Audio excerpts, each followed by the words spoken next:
بسم الله الرحمن الرحيم.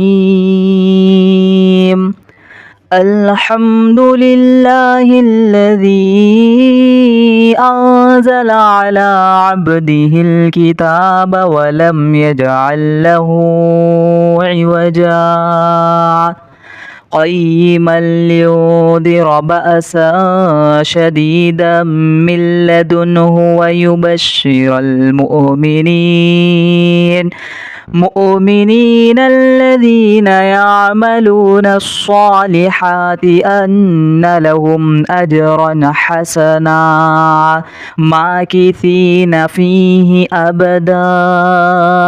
وينذر الذين قالوا اتخذ الله ولدا ما لهم به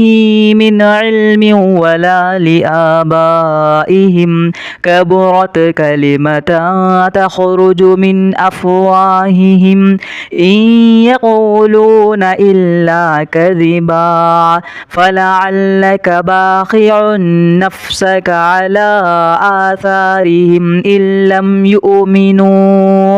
يؤمنوا بهذا الحديث أسفا إنا جعلنا ما على الأرض زينة لها لنبلوهم أيهم أحسن عملا وإنا لجاعلون ما عليها صعيدا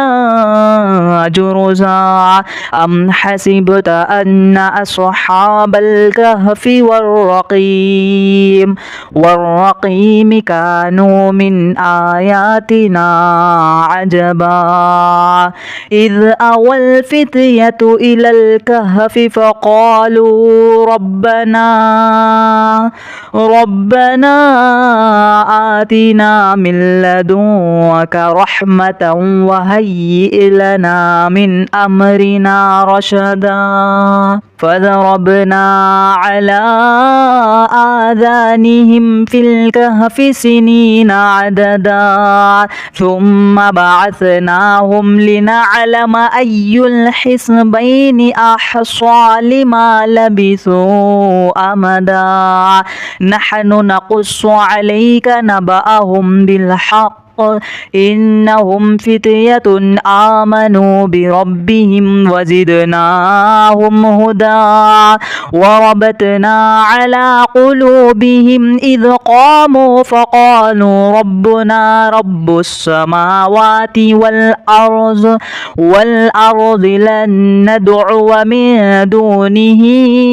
إلها لقد قلنا إذا شططا هؤلاء قوم اتخذوا من دونه آلهة لولا يأتون عليهم بسلطان بين فمن أظلم ممن افترى على الله كذبا وإذ اعتزلتموهم وما يعبدون إلا الله فأووا إلى الكهف ينشر لكم ربكم من رحمته ويهيئ لكم من أمركم مرفقا وترى الشمس إذا طلعت تزاور عن كهفهم ذات اليمين وإذا غربت تقرضهم ذات الشمال وهم في فجوة من ذلك من آيات الله من يهد الله فهو المهتد ومن يضلل فلن تجد له وليا مرشدا وتحسبهم أيقاظا وهم رقود ونقلبهم ذات اليمين وذات الشمال وكلبهم باسط ذراعيه بالوصيد لو اطلعت عليهم لوليت منهم فرارا ولملئت منهم رعبا وكذلك بعثناهم ليتساءلوا بينهم قال قائل منهم كم لبثتم قالوا لبثنا يوما أو بعد يوم قالوا ربكم أعلم بما لبثتم فابعثوا أحدكم بورقكم هذه إلى المدينة فلينظر أيها أزكى طعاما فليأتكم برزق منه وليتلطف ولا يشعرن بكم أحدا إنهم إن يظهروا عليكم يرجموكم أو يعيدوكم في ملتهم ولا تفلحوا إذا أبدا وكذلك أعثرنا عليهم ليعلموا أن وعد الله حق وأن الساعة لا ريب فيها إذ يتنازعون بينهم أمرهم فقالوا ابنوا عليهم بنيانا ربهم أعلم بهم قال الذين غلبوا على أمرهم لنتخذن عليهم مسجدا سيقولون ثلاثة رابعهم كلبهم ويقولون خمسة سادسهم كلبهم رجما بالغيب ويقولون سبعة وثامنهم كلبهم قل ربي أعلم بعدتهم ما يعلمهم إلا قليل فلا تمار فيهم إلا مرارا ظاهرا ولا تستفت فيهم منهم أحدا ولا تقولن لشيء إني فاعل ذلك غدا إلا أن يشاء الله واذكر ربك إذا نسيت وقل عسى أن يهديني ربي لأقرب من هذا رشدا ولبثوا في كهفهم 300 سنين وازدادوا 9 قل الله أعلم بما لبثوا له غيب السماوات والأرض أبصر به وأسمع ما لهم من دونه من ولي ولا يشرك في حكمه أحدا واتل ما أوحي إليك من كتاب ربك لا مبدل لكلماته ولا تجد من دونه ملتحدا واصبر نفسك مع الذين يدعون ربهم بالغداة والعشي يريدون وجهه ولا تعد عيناك عنهم تريد زينة الحياة الدنيا ولا تطع من أغفلنا قلبه عن ذكرنا واتبع هواه وكان أمره فرطا وقل الحق من ربكم فمن شاء فليؤمن ومن شاء فليكفر إنا أعتدنا للظالمين نارا أحاط بهم سرادقها وإن يستغيثوا يغاثوا بماء كالمهل يشوي الوجوه بئس الشراب وساءت مرتفقا إن الذين آمنوا وعملوا الصالحات إنا لا نضيع أجر من أحسن عملا أولئك لهم جنات عدن تجري من تحتهم الأنهار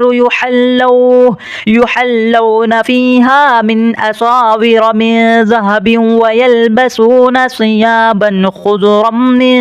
سندس واستبرق متكئين فيها على الأرائك نعم الثواب وحسنت مرتفقا واضرب لهم مثل الرجلين جعلنا لأحدهما جنتين من أعناب وحففناهما بنخل وجعلنا بينهما زرعا كلتا الجنتين آتت أكلها ولم تظلم منه شيئا وفجرنا خلالهما نهرا وكان له ثمر فقال لصاحبه وهو يحاوره أنا أكثر منك مالا وأعز نفرا ودخل جنته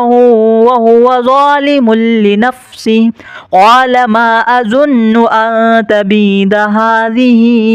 أبدا وما أظن الساعة قائمة ولئن رددت إلى ربي لأجدن خيرا منها منقلبا قال له صاحبه وهو يحاوره أكفرت بالذي خلقك من تراب ثم من نطفة ثم سواك رجلا لكن هو الله ربي ولا أشرك بربي أحدا ولولا إذ دخلت جنتك قلت ما شاء الله لا قوة إلا بالله إن ترني أنا أقل منك مالا وولدا فعسى ربي أن يؤتيني خيرا من جنتك ويرسل عليها حسبانا من السماء فتصبح سعيدا زلقا أو يصبح ماؤها غورا فلن تستطيع له طلبا وأحيط بثمره فأصبح يقلب كفيه على ما أنفق فيها وهي خاضعة على عروشها ويقول يا ليتني لم أشرك بربي أحدا ولم تكن له فئة ينصرونه من دون الله وما كان منتصرا هنالك الولاية لله الحق هو خير ثوابا وخير عقبا واضرب لهم مثل الحياة الدنيا كماء إن أنزلناه من السماء فاختلط به نبات الأرض فأصبح هشيما تذروه الرياح وكان الله على كل شيء مقتدرا المال والبنون زينة الحياة الدنيا والباقيات الصالحات خير عند ربك ثوابا وخير أملا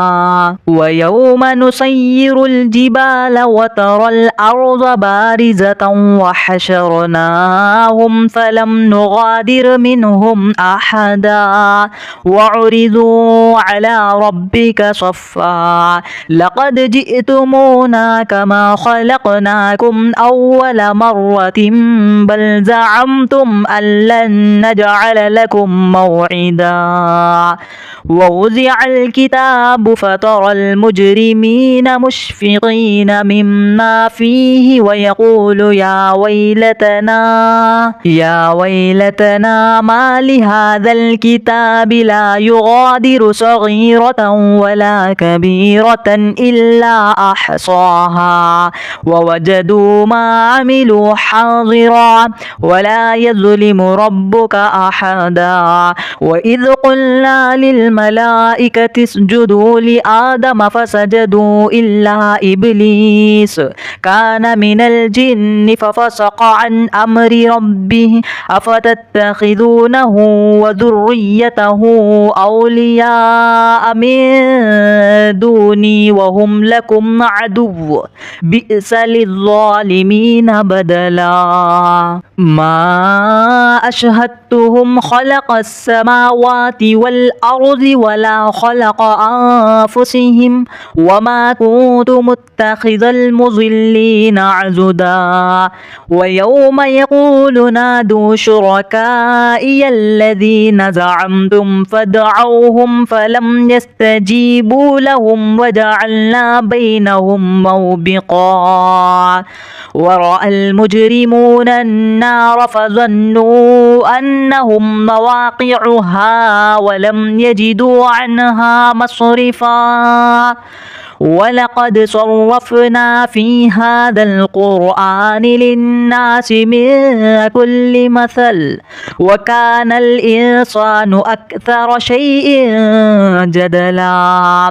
وما منع الناس أن يؤمنوا إذ جاءهم الهدى ويستغفروا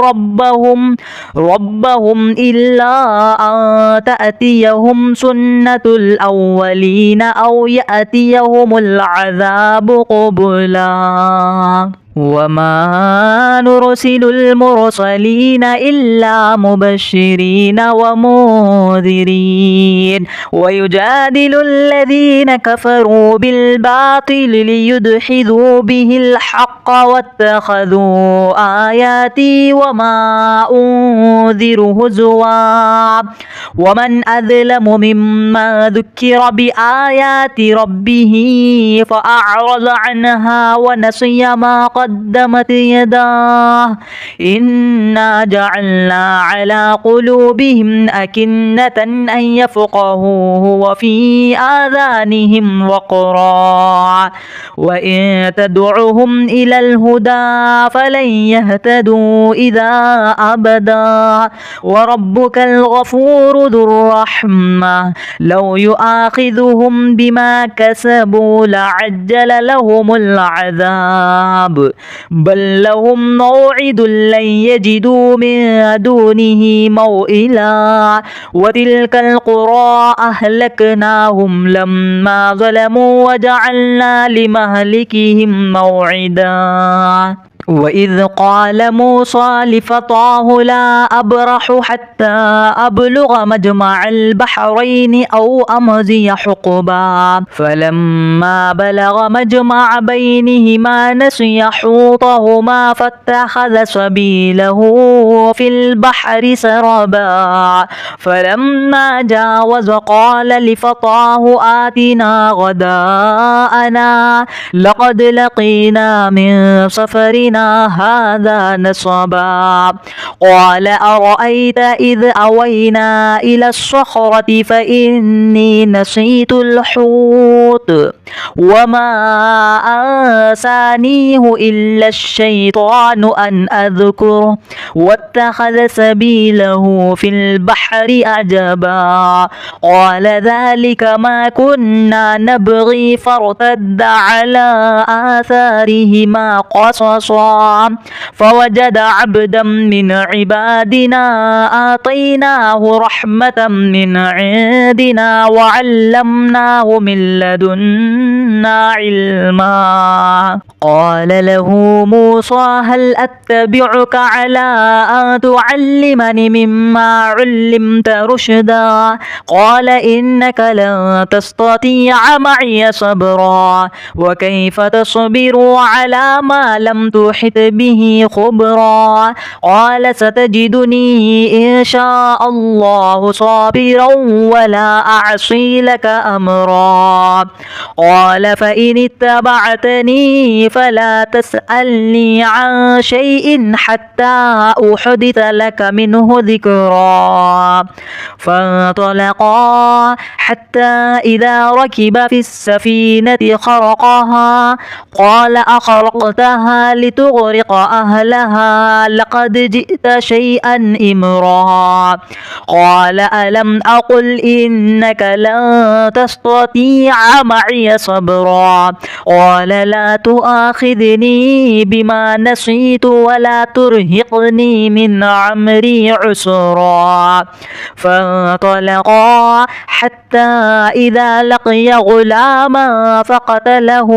قال أقتلت نفسا زكية بغير نفس لقد جئت شيئا نكرا. قال ألم أقل لك إنك لن تستطيع معي صبرا. قال إن سألتك عن شيء بعدها فلا تصاحبني قد بلغت من لدني عذرا. فانطلقا حتى إذا أتيا أهل قرية استطعما أهلها فأبوا أن يضيفوهما فوجد فيها جدارا يريد أن ينقض فأقامه. قال لو شئت لاتخذت عليه أجرا. قال هذا فراق بيني وبينك سأنبئك بتأويل ما لم تستطيع عليه صبرا. أما السفينة فكانت لمساكين يعملون في البحر فأردت أن أعيبها وكان وراءهم ملك يأخذ كل سفينة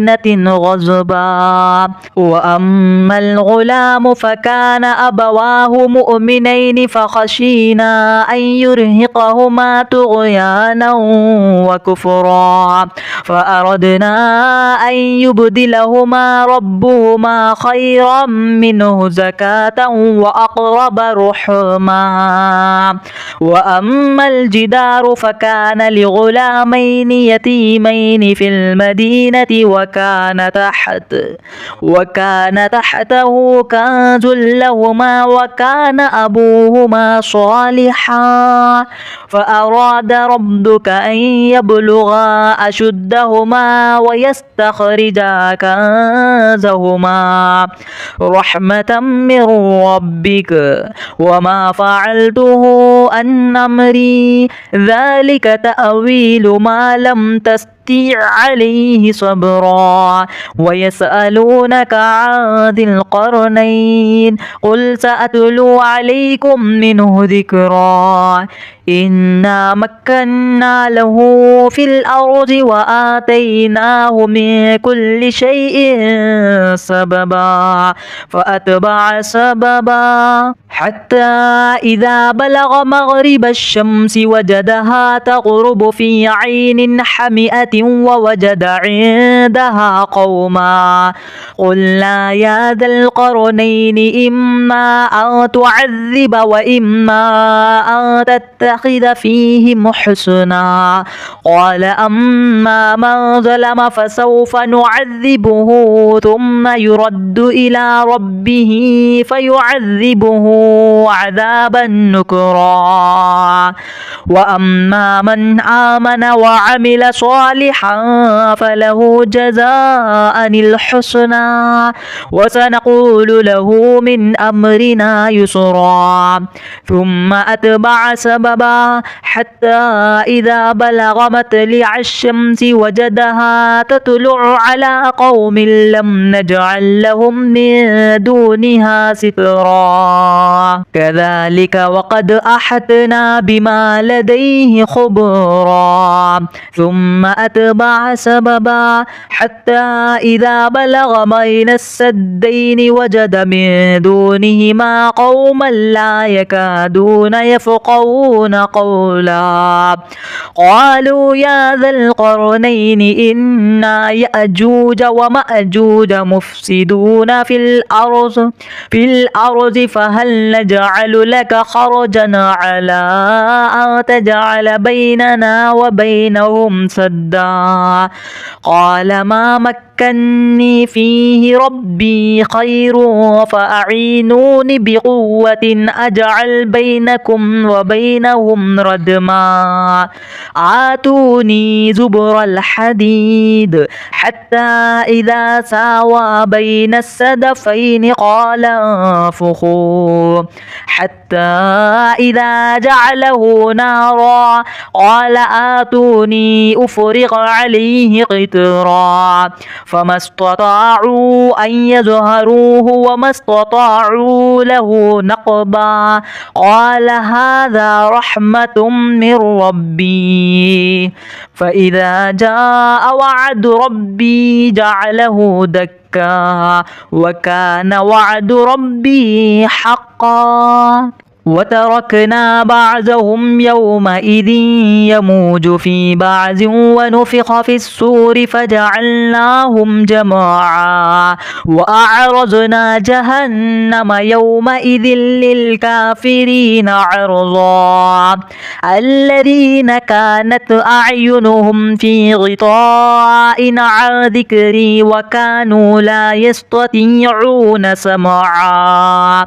أفحسب الذين كفروا أن يتخذوا عبادي من دوني أولياء إنا أعتدنا جهنم للكافرين نزلا قل هل ننبئكم بالأخسرين أعمالا الذين ضل سعيهم في الحياة الدنيا وهم يحسبون أنهم يحسنون صنعا أولئك الذين كفروا بآيات ربهم ولقائه فحبطت أعمالهم فلا نقيم لهم يوم القيامة وزنا كذلك جزاؤهم جهنم بما كفروا واتخذوا آياتي ورسلي هزوا إن الذين آمنوا وعملوا الصالحات كانت لهم جنات الفردوس نزلا خالدين فيها لا يبغون عنها حولا قل لو كان البحر مدادا لكلمات ربي لنفد البحر قبل أن تنفد كلمات ربي ولو جئنا بمثله مددا قل إنما أنا بشر مثلكم يوحى إلي أنما إلهكم إله واحد فمن كان يرجو لقاء ربه فليعمل عملا صالحا ولا يشرك بعبادة ربه أحدا.